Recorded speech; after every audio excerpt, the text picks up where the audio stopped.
নতুন ধানের পিঠা পায়েসের সঙ্গে মুখে মুখে আঞ্চলিক গীতে চাঁপাইনবাবগঞ্জের গোমস্তাপুরে শুক্রবার বিভিন্ন বয়সী নারী পুরুষ মেতে ওঠেন এই প্রাণের উৎসবে।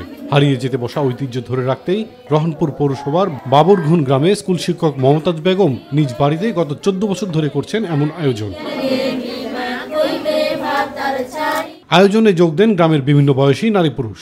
গ্রামের বাসিন্দা ছাড়াও দূর দূরান্ত থেকে আত্মীয় স্বজনদেরও আমন্ত্রণ জানানো হয় উৎসবে। পুরো গ্রামে উৎসবের আমেজ ছড়িয়ে পড়ে। লাল হলুদ শাড়ি, কাঁচা ফুলের মালা পরে আনন্দ করে শিক্ষার্থী ও তাদের অভিভাবকরা। সবাইকে একসাথে করে আনন্দ আমরা করি, খুব মজা লাগে। মমতাজ ম্যাডাম প্রত্যেক বছর ঐতিহ্যগুলো ধরে রাখার জন্য সবাইকে একত্রিত করে বিভিন্ন ধরনের পিঠাপুলির আয়োজন করে। আমাদের এই উৎসবে অনেক ভালোই লাগে, আমরা এখানে অনেক আনন্দ করি। আমার মনে হয় যে একটা পূর্ণাঙ্গ মানুষ হতে গেলে ঐতিহ্য সংস্কৃতি ছাড়া হওয়া সম্ভব। শেকড়ের সন্ধান করতে গেলে এইরকম প্রতিকূলতার মধ্যেই আমাকে চেনাতে হবে যে এটা আমাদের শিকড়। উৎসবের এই দিনে নতুন চালের ভাত, আটা দিয়ে তৈরি হরেক রকমের পিঠাপুলি, পায়েস, ক্ষীর, নতুন আলুর সঙ্গে ডিম রান্না করা হয়। গোটা বাড়ির বারান্দা জুড়ে দফায় দফায় চলে জম্পেশ খাইদাই।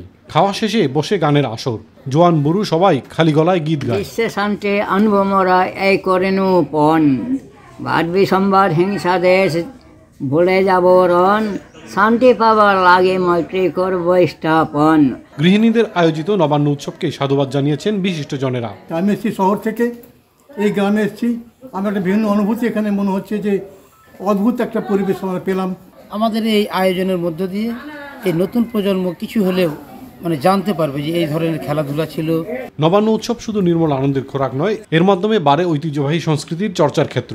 রক্ষণশীলতার অজুহাতে গ্রামের এই উৎসব যেন হারিয়ে না যায়, এমনটাই প্রত্যাশা সবার। ইলিয়াস কমল, মাই টিভি।